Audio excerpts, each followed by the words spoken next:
Ça fait très longtemps que je n'ai pas testé de dashcam. Aujourd'hui, on va tester cette nouvelle dashcam de chez Tisfong, la M10 Max. Alors, on me propose souvent des dashcams à tester. Je refuse la plupart des tests. Pourquoi? Parce que je trouve pas que les dashcams qu'on me propose sont forcément intéressantes. Et là, aujourd'hui, on m'a proposé cette Tisfong M10 Max que je trouve vraiment très intéressante parce qu'elle va pouvoir permettre de filmer vraiment à 360 degrés complètement autour de la voiture, c'est-à-dire vous offrir une protection globale. On verra ça plus loin dans la vidéo. Je vous mets le lien dans la description de cette dashcam Tisfong M10 Max. Comme ça, vous pourrez voir les caractéristiques de cette dashcam en détail et également voir son prix. J'ai filmé la plupart des séquences de cette vidéo, dont celle-ci, avec mon nouveau Google Pixel 7a. Dites-moi ce que vous en pensez, dites-moi ce que vous pensez de la qualité d'image. Ça, c'est filmé avec la caméra selfie, parce que sur Internet, tout le monde dit que le Google Pixel, c'est vraiment un appareil exceptionnel pour la photo et pas trop bon, ou plutôt moyen en vidéo. Eh bien, dites-moi ce que vous en pensez dans les commentaires. Alors, la dashcam, comme je le dis toujours, c'est comme les alarmes dans les maisons. Tant qu'on n'a pas eu de soucis, on n'en achète pas. Eh bien là, c'est pareil. La plupart des gens achètent une dashcam parce qu'ils ont eu un problème. Et c'est mon cas, j'ai acheté ma première dashcam suite à un problème. Donc n'attendez pas, achetez votre dashcam dès maintenant, comme ça vous serez prêt le jour où il vous arrivera quelque chose. Il peut arriver plein de choses sur la route et la dashcam est là pour nous protéger et surtout pour servir de preuve en cas d'accident, en cas d'agression, etc. Dans ce test, je vais vous montrer cette dashcam en détail, à la fois dans son interface, dans ses menus. Je vais vous montrer la connexion smartphone. Je vais également vous montrer la qualité d'image et notamment la lecture de plaques d'immatriculation en mouvement, parce que ça, c'est vraiment important dans une dashcam. Je vais aussi vous expliquer quel est le vrai intérêt d'avoir cette dashcam plutôt qu'une autre avec ses multiples caméras. Ce n'est pas qu'un gadget, ce n'est pas uniquement pour vous amuser à vous filmer pendant que vous conduisez. Ça va beaucoup plus loin que ça. Toutes les images issues de la dashcam que vous verrez dans cette vidéo n'ont absolument pas été retouchées et c'est volontaire, comme ça vous pourrez juger de la qualité vidéo de la dashcam. On commence tout de suite le test et je vous donnerai mon avis sur cette dashcam en fin de vidéo. La dashcam est livrée dans cette grosse boîte rouge et noire. Donc qu'est-ce qu'on va retrouver dans cette boîte? Eh bien évidemment on va retrouver la dashcam avec ces fameuses deux caméras latérales qui vont vous permettre de filmer dans tous les sens, devant, derrière, sur les côtés, en haut, en bas. On peut vraiment régler ces deux caméras dans tous les sens et ça va vraiment pouvoir s'adapter à n'importe quel véhicule. Et ça peut aussi s'adapter à n'importe quel véhicule parce que la caméra frontale peut aussi se régler de haut en bas. Donc là ça va pouvoir s'adapter à n'importe quelle orientation du pare-brise. Et puis aussi on peut aussi, si jamais vous mettez votre caméra à droite du rétroviseur, et bien recentrer l'image simplement en pivotant l'objectif vers la gauche ou vers la droite si vous la mettez sur la gauche. Ça, c'est franchement bien d'avoir pensé à ça. Sur le dessus de la caméra, on a le câble d'alimentation qui vient se mettre ici, on a la carte micro SD.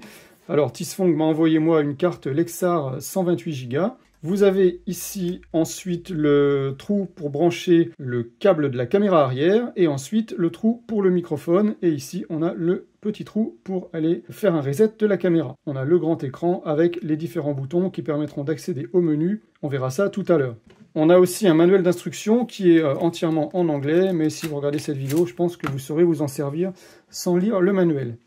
Ensuite, on a un sachet avec différents accessoires, notamment des pads électrostatiques pour fixer la caméra sur le pare-brise sans coller directement l'autocollant 3M. Personnellement, j'ai jamais réussi à utiliser ce genre de pad. Je n'ai donc pas testé avec ce kit. Si vous savez le faire, eh bien, n'hésitez pas à le faire. On a un câble micro USB pour transférer les données vers le PC. Alors, je vous conseille plutôt que de brancher le câble USB pour transférer les données, je vous conseille plutôt d'utiliser l'adaptateur qui est fourni. Vous mettez votre carte micro SD ici et vous le branchez directement sur le PC pour transférer les données. C'est beaucoup plus rapide et pratique de cette façon-là. On a un petit outil bleu qui permet d'aider à passer les câbles dans les garnitures et dans les joints de la voiture. On a des petits clips en plastique autocollants, là, les trucs verts là, qui sont noirs de l'autre côté. On verra ça tout à l'heure. Moi, je m'en suis servi pour fixer le câble au niveau du coffre. Ensuite, en option, on va retrouver le filtre CPL. Alors ça, le filtre CPL, je vous montrerai à quoi ça sert tout à l'heure dans la vidéo. On a également la caméra arrière qui est fournie, je vous la montrerai tout à l'heure puisqu'elle est déjà installée sur la voiture. Et le câble allume-cigare pour alimenter la dashcam est également fourni, il est lui aussi déjà connecté dans la voiture. Alors ça, c'est le kit pour le mode parking. Il est livré donc dans cette boîte. On va trouver donc une petite notice d'installation, 2 stickers autocollants de rechange pour coller le module radar que voici. Le module radar va permettre de détecter les mouvements en face donc du radar et de déclencher l'enregistrement dès qu'il va capter un mouvement. Je vous montrerai juste après comment ça fonctionne. Donc on le colle ici sur une vitre du véhicule et cette partie-là est dirigée vers la zone à surveiller. Ensuite, on a une alimentation permanente et cette alimentation protège la batterie de votre véhicule, puisque quand votre batterie de 12 volts par exemple atteindra 11,8 volts, eh bien ça coupera l'alimentation de la dashcam. Ça vous évitera d'être en panne de batterie si vous laissez garer trop longtemps. Donc d'un côté, on va brancher ici le fil rouge sur un plus après contact, le fil noir sur une masse, et le fil jaune sur un plus permanent. Je vous invite à consulter ma vidéo Tout savoir sur les dashcams et comment installer une dashcam. Je vous la mets ici en haut à droite et je vous la mets également dans la description. De ce côté-là, vous allez avoir le câble qui va se brancher sur le module radar, donc ça va alimenter le module radar. Et de l'autre côté, ce câble-là va se brancher sur la dashcam. Je vous montre tout de suite comment ce radar va détecter les mouvements et lancer l'enregistrement sur la dashcam. Je vais vous montrer le fonctionnement du kit parking avec le module radar. Le module radar, je l'ai mis ici. Vous voyez, il clignote en rouge. Alors là, ça veut dire qu'il est en mode surveillance. Donc le mode parking est activé. Il fait un flash rouge court, ça veut dire que la surveillance est active. Maintenant, je vais bouger devant la voiture et vous allez voir que la caméra va se déclencher. On va entendre le son du démarrage de la caméra et le mode flash va augmenter rapidement. Vous voyez qu'il m'a détecté. On entend le bruit du démarrage de la caméra et maintenant l'enregistrement commence. Alors ce qui me dérange un petit peu dans ce mode de fonctionnement, c'est que l'enregistrement met un certain temps à démarrer. Et donc il va enregistrer comme ça pendant 1 minute. Alors moi personnellement, je trouve que c'est pas génial, d'autant que en fait le radar fonctionne uniquement d'un seul côté. Ça veut dire qu'il fonctionne uniquement du côté avant. Et si vous avez quelqu'un qui tourne autour de la voiture, et notamment qui s'approche d'une vitre latérale, ou alors carrément de l'arrière de la voiture, eh bien l'enregistrement ne va pas débuter. Et sur cette caméra, il n'y a aucun autre mode parking que ça. À l'avenir, la marque Tisfong m'a dit qu'ils allaient sortir un nouveau radar qui va pouvoir permettre de détecter les mouvements à l'avant et à l'arrière. Et donc ça permettra même une couverture à 360 degrés de la surveillance. Donc là, le mode parking deviendra très intéressant. Alors ce qui est très bien, si vous choisissez d'utiliser ce module radar, c'est que vous avez un bouton on-off ici. Sur la gauche, il est sur on, sur la droite, il est sur off. Ça permet d'activer ou pas le mode parking. Donc si je ne veux pas du mode parking, eh bien, je le mets simplement sur off. Et dans ce cas-là, je n'ai pas de consommation au niveau de ma batterie. Si je veux du mode parking, je le mets simplement sur on. La caméra ne s'allumera pas tant qu'il n'y aura pas de mouvement devant le radar. Donc là, je vais passer ma main devant le radar. La caméra m'a détecté et vous voyez qu'il y a un certain délai avant que ça commence à enregistrer. Et voilà, ça commence seulement à enregistrer. Pour l'installation, c'est super simple. Alors ici, moi, j'ai décidé de le mettre sur le système Aventouse parce que je suis déjà équipé d'une dashcam dans cette voiture. Mais je vous conseille d'installer de préférence vos dashcams avec le système à autocollant. Donc ensuite les fils, c'est très simple, il suffit de les faire passer dans les garnitures. Donc là vous voyez, vous tirez simplement, vous passez les fils derrière. Donc là les fils passent au-dessus ici. Là je les ai cachés ici, alors ils ne sont pas trop cachés, c'est volontaire, c'est pour vous montrer où ils sont passés. Mais je pourrais les enfoncer plus derrière cette partie en plastique. Et ensuite, au niveau des joints, il suffit simplement de les soulever un petit peu comme ça. Et vous allez pouvoir très facilement glisser vos fils sous les joints. Alors on les voit un petit peu ici, mais après une fois que c'est fait, c'est totalement invisible sur toute la longueur. Et donc il y a le premier câble qui va arriver sur l'allume-cigare ici. C'est bien, c'est que cette prise allume-cigare, elle est équipée d'une prise USB. Vous allez pouvoir recharger votre smartphone par-dessus. Ça, c'est très bien d'y avoir pensé parce que c'est la première dashcam que j'ai qui a une prise allume-cigare de ce type-là. Bonne idée de la part de Tisfong. Ensuite, le deuxième câble, il va arriver au niveau de la vitre arrière. C'est la caméra arrière. Et vous voyez qu'on ne la voit pas du tout ou presque pas. Vous voyez, on voit ici la dashcam et je l'ai installée de cette façon là, très discrète. Vous allez voir comment, tout simplement en ne la collant pas sur la vitre. Là je l'ai collée sur la tôle de manière à avoir un décalage par rapport à la vitre. Si vous collez votre dashcam sur la vitre, et bien là elle sera vraiment très visible. Alors à vous de voir si vous voulez qu'elle soit visible pour que les gens la voient et du coup vous embête pas quand ils vous suivent, ou alors si vous voulez la rendre discrète et qu'elle ne soit pas visible quand vous êtes en stationnement. Donc là, ensuite, vous avez les petits autocollants à mettre ici pour coincer les fils. Donc là, vous voyez, ça c'est la Tisfong à droite, hein. À gauche, c'est la dashcam que j'avais précédemment. Donc la Tisfong, hop, je l'ai accroché comme ça ici sur le fil de la caméra précédente, ça passe ici. Et ensuite, pareil, on essaie de suivre les garnitures. Donc là, volontairement, je l'ai mis comme ça, qui ressort un petit peu, parce que quand ça ferme le coffre, je voulais pas que ça arrive à coincer le câble et à pincer le câble. Donc là, ça passe ici, dans la garniture. Et ensuite, pareil, eh bien, ça suit le joint. Vous voyez qu'il dépasse un petit peu ici, on peut le remettre dedans. Voilà, ça suit le joint, tout pareil. C'est très facile d'installer la dashcam, vous n'avez pas besoin d'outils, vous pouvez le faire comme ça, à la main, passer dans les joints et les garnitures, c'est super simple. Alors là, j'ai positionné la dashcam assez bas par rapport au rétroviseur et du coup, ça peut être gênant dans le champ de vision. Vous voyez qu'elle est vraiment très très basse. Par contre, l'avantage, c'est que les deux caméras latérales sont bien positionnées, sont à la bonne hauteur. Elles sont pas trop hautes. Si vous avez les caméras un petit peu trop hautes, eh bien, vous aurez peut-être un petit peu de mal à voir les gens qui sont sur votre vitre latérale, puisque ça va plutôt filmer vers le bas.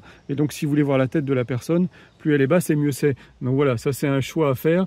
Moi, j'avais choisi ce modèle pour le test qui a les caméras sur le dessous. Je trouvais ça plus pratique que l'autre modèle qui a les caméras qui sont ici et qui dépassent sur le côté. Je vous mets la photo ici dans le coin. Donc après, à vous de voir si vous voulez l'installer plus haut, vous pouvez l'installer dans cette partie-là. C'est à vous de trouver le bon emplacement qui va convenir le mieux à votre véhicule.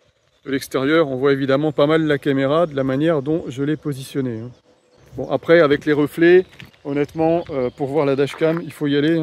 C'est plutôt discret. Après, en stationnement, si quelqu'un s'approche, évidemment, eh bien, on va toujours avoir moyen de voir ce qui est accroché sur le pare-brise. Donc, quand c'est connecté à l'allume-cigare, eh bien, quand je tourne la clé de contact, ça va automatiquement allumer la dashcam.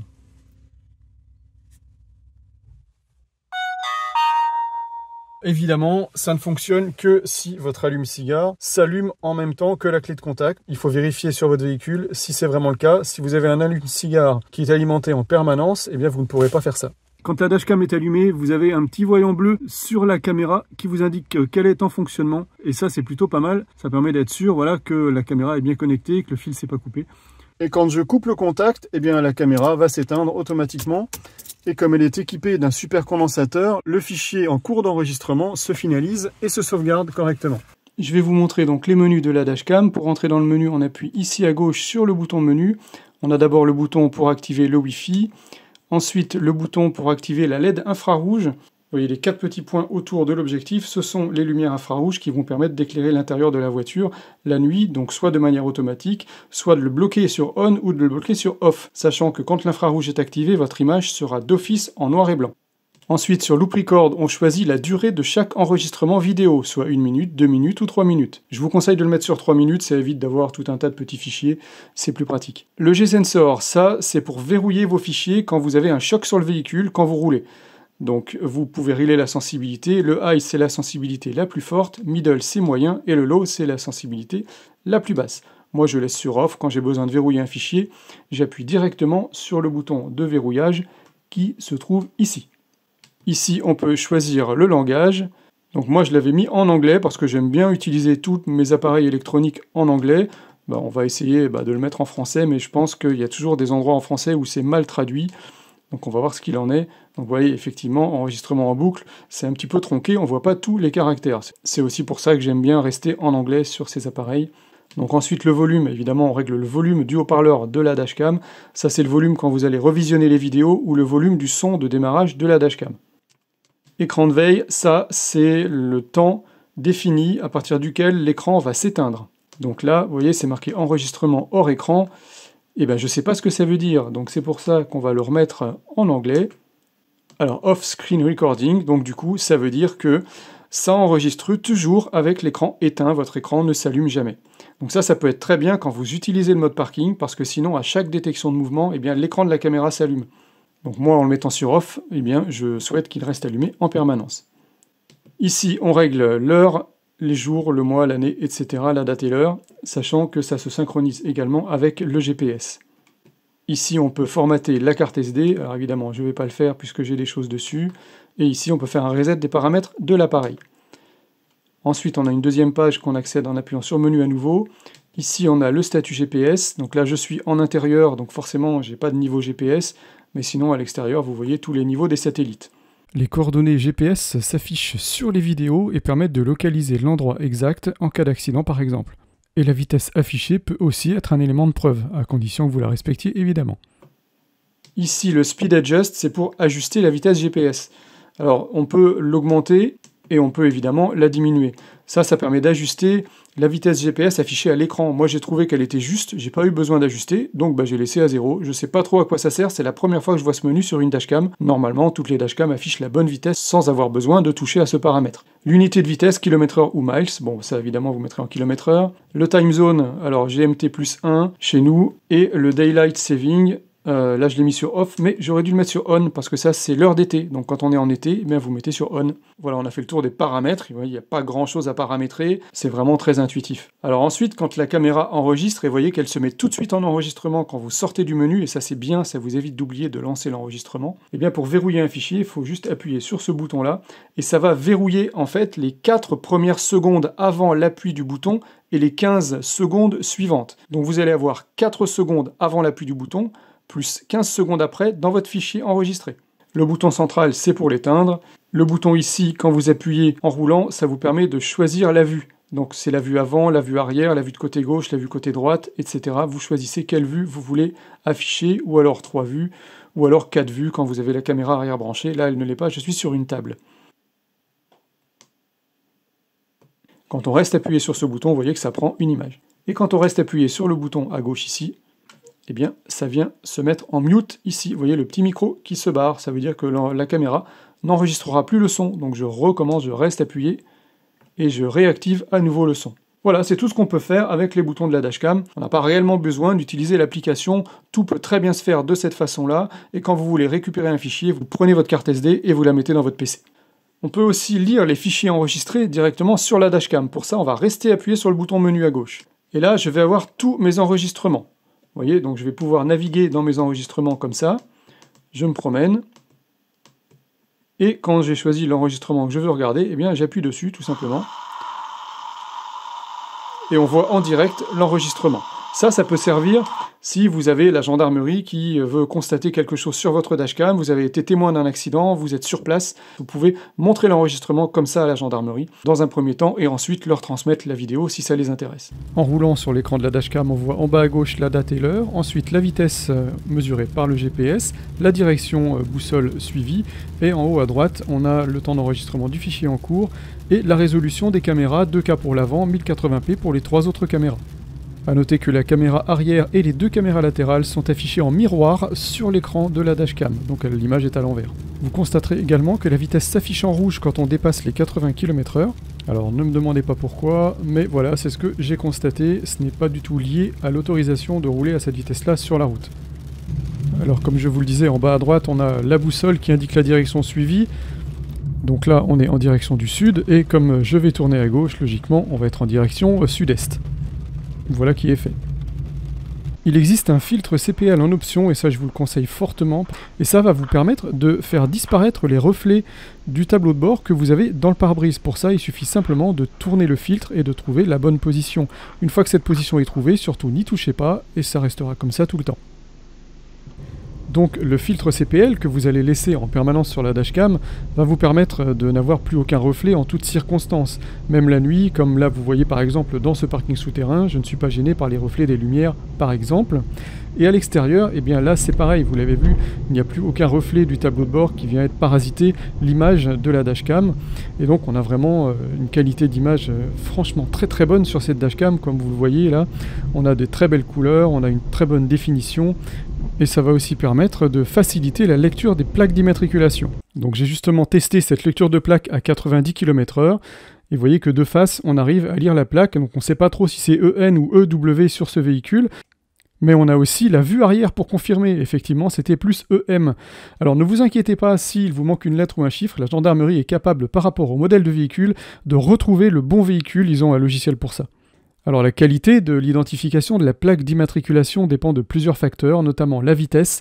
Quand on roule assez vite, eh bien, ça devient tout de suite un petit peu plus flou, et plus on ralentit, eh bien plus la plaque sera nette. Là, vous voyez que c'est encore un petit peu flou parce que j'étais encore à 90 km/h.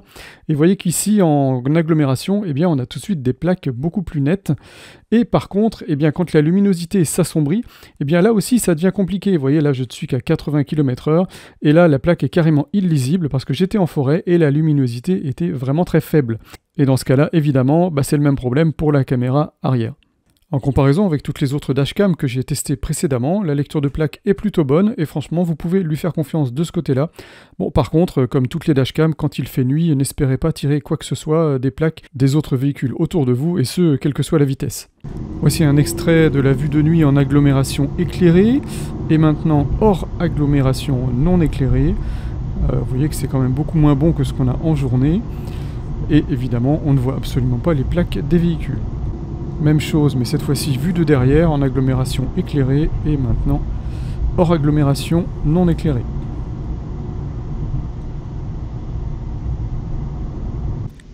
Avec la lumière infrarouge automatique, on voit ici la lumière normale, donc la lumière en couleur. Je vais passer dans une zone sombre, hop, la lumière infrarouge s'allume, donc ça passe en noir et blanc. Je vais revenir dans une zone éclairée, voilà, c'est repassé en couleur, donc comme ça vous pouvez voir la différence entre la vue en couleur et la vue infrarouge. Cette dashcam évidemment enregistre le son en même temps que l'image et vous entendez que la qualité sonore est plutôt correcte. On peut choisir le réglage des caméras latérales, là par exemple avec la vitre latérale et le conducteur, ou alors on peut choisir de filmer plus sur l'avant ou carrément plus sur l'arrière, comme ça j'ai à la fois la vitre arrière, le conducteur et la vitre latérale.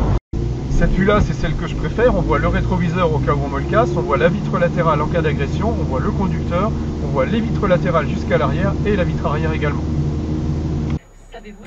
Alors ça, c'est une séquence que j'ai filmée en 2014 et qui prouve l'importance d'avoir une caméra latérale. Et là, vous allez voir que le véhicule blanc m'empêche de m'insérer.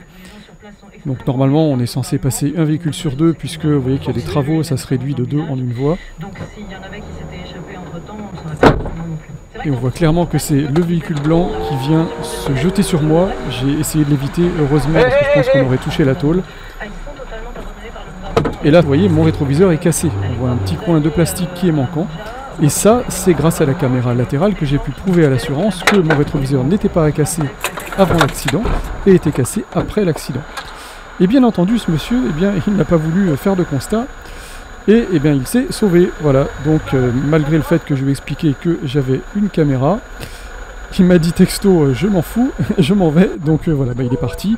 Alors tout simplement, ce que j'ai fait, c'est que je l'ai suivi, puisque je voulais le filmer de l'autre côté pour avoir son visage. Et c'est grâce donc à ma deuxième caméra latérale que j'ai pu avoir son visage, puisque bien entendu, lui avait dit à son assurance qu'il n'était pas au volant ce jour-là. Eh bien, si, il était au volant, et donc j'ai pu, grâce à ça, prouver sa responsabilité à 100%. Et donc il n'aura pas gardé son sourire très longtemps.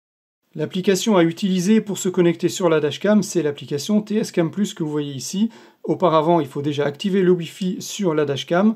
Donc vous allez appuyer sur le bouton menu à gauche ici. Ensuite, vous allez cliquer sur OK pour Wi-Fi. Vous allez vous mettre sur On.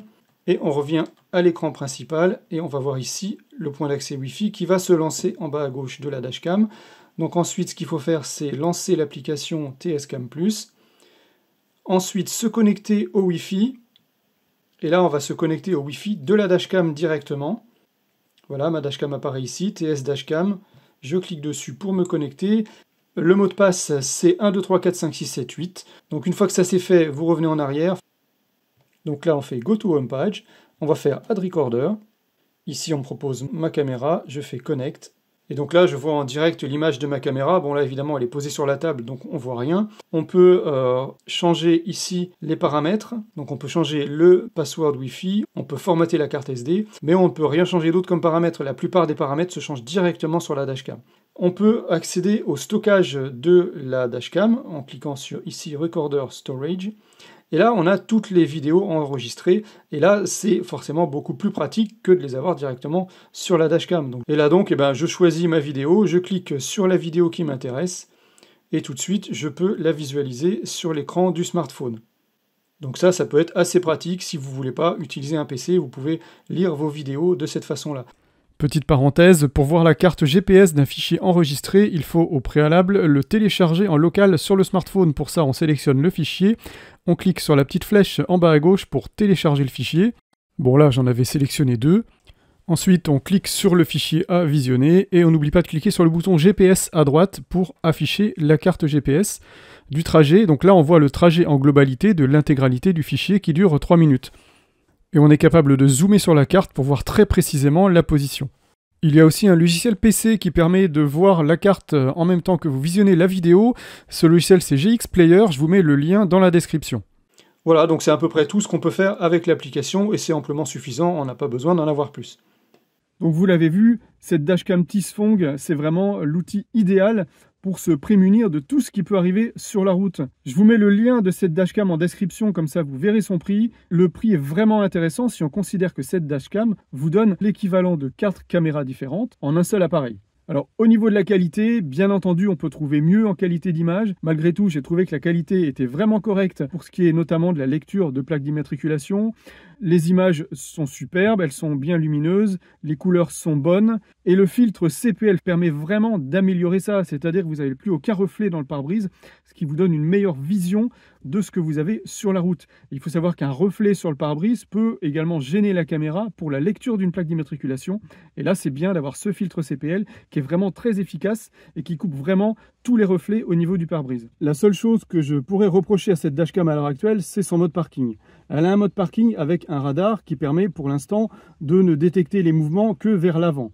À l'avenir, la marque Tisfong m'a dit qu'ils allaient sortir un nouveau radar qui va pouvoir permettre de détecter les mouvements à l'avant et à l'arrière. Et donc ça permettra même une couverture à 360 degrés de la surveillance. Donc là, le mode parking deviendra très intéressant. Moi, personnellement, j'aurais préféré qu'on ait aussi le choix d'avoir un mode parking avec un enregistrement 24 heures, c'est-à-dire un enregistrement continu avec un taux d'image plus faible ou un taux d'échantillonnage plus faible qui permet d'enregistrer une durée très longue sans avoir des fichiers qui ont une trop grosse taille sur la carte SD. Pourquoi Tisfong a choisi cette méthode de détection pour le mode parking? Bien tout simplement parce que comme il y a 4 caméras dans la dashcam, eh bien ça consomme beaucoup plus d'énergie. Et donc avoir un mode parking 24 heures avec 4 caméras, ça tire beaucoup plus sur la batterie de la voiture que si vous avez que 2 caméras, une devant, une derrière. Donc c'est pour ça que Tisfong a fait ce choix, ce que je comprends tout à fait. Donc j'attends avec impatience l'option qui va sortir du radar avant-arrière.